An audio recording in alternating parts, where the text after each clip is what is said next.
As the humanitarian crisis escalates in Gaza, doctors are on the ground working to provide life-saving medical care to the tens of thousands of people affected.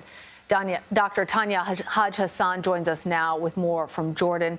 She's a pediatric intensive care and humanitarian doctor for Doctors Without Borders.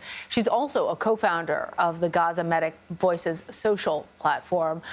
Dr. Haj-Hassan, thank you for being here. Talk to us about just how dire the medical crisis is in Gaza right now. I think there are very few words to describe how dire it is at the moment. It's certainly the worst that I have experienced in my career as a humanitarian physician. I was meant to be going to Gaza next week, and unfortunately, with the evolving situation, that has now been canceled, and no volunteers have been able to get in, with the exception of a very small team from ICRC a couple of days ago. And I think leading up until today or last night, we were already dealing with a situation that we were struggling to describe. That's one of the worst that, as I said, I have seen.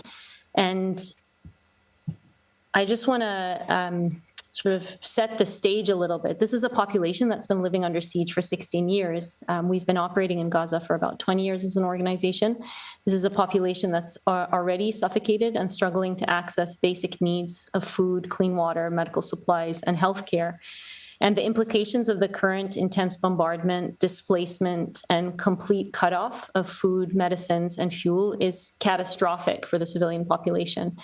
And in terms of the healthcare system, 4 days ago, I think the Ministry of Health declared a complete collapse of the health system in Gaza. At that point, and things are much worse now, 1/3 of the hospitals were not functioning due to direct damage, due to lack of fuel and other supplies as well. And the remaining were functioning at less than bare minimum capacity due to the volume of injuries, lack of supplies and fuel. And like I said, this is against the backdrop of the healthcare system that was already strangulated. I had been in regular contact with colleagues there up until yesterday evening, when I lost contact with everybody that I know personally there. As you know, there's been a blackout, and it's been difficult, if not impossible, to communicate with people on the ground. And so we don't know what's happening at this exact moment. We do know that there are tens of thousands of people sheltering in and around the hospitals because of the mass displacement that's happened over the last 3 weeks. And we know that the physicians are working around the clock, the nurses are working around the clock, the paramedics are working around the clock. Unfortunately, with the recent cutoff of all communication within Gaza and between Gaza and the outside world, it does mean that we don't know what's happening. We don't know what areas are being targeted, and we fear the worst.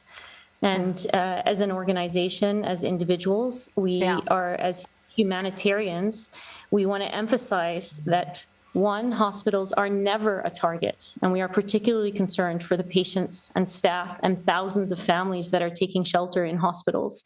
And Dr. Haj-Hassan, we have heard from Doctors Without Borders calling for a ceasefire to try and deal with this humanitarian crisis that exists in Gaza.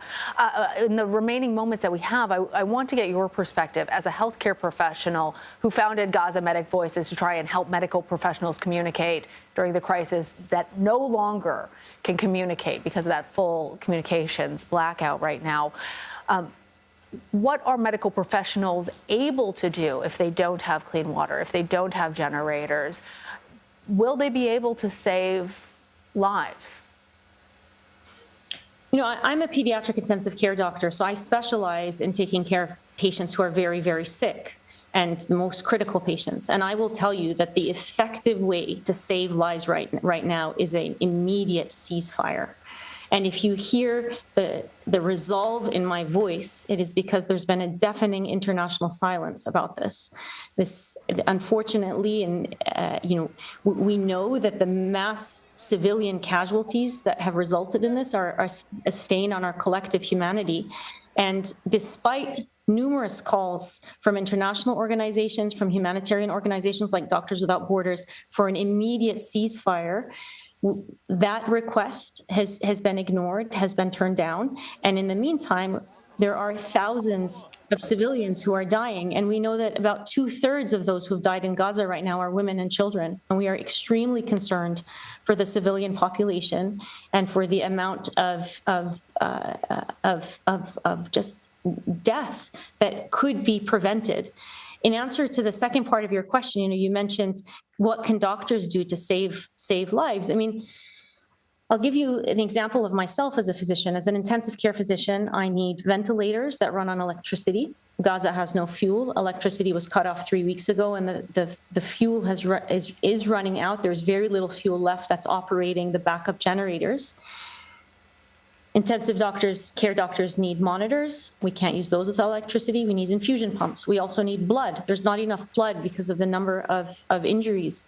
2-3 days ago, the Office for Coordination of Humanitarian Affairs stated there were over 17,000 people that were injured in Gaza.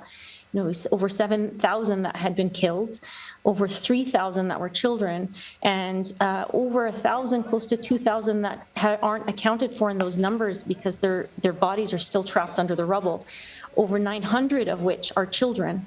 And a hospital needs enormous capacity, and now you're functioning with a fraction of the existing hospitals in Gaza. You're functioning in a situation where there's no access to clean water, there is no electricity, and we're running out of the fuel that's operating the few remaining generators.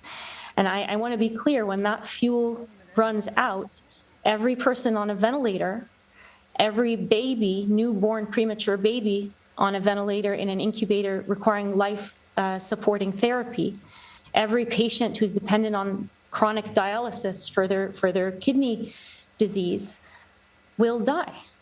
It is a death sentence for all of these patients. And MSF, Doctors Without Borders, was founded over 50 years ago by a group of doctors and journalists to establish, essentially to focus on delivering emergency medicine and aid very quickly, effectively. Absolutely. Yeah, and we have seen you. I'm sorry, the computer is going to take us someplace else. So I want to say thank you very much, Dr. Tanya Haj-Hassan. Appreciate you coming and sharing your perspective. Thank you for having me.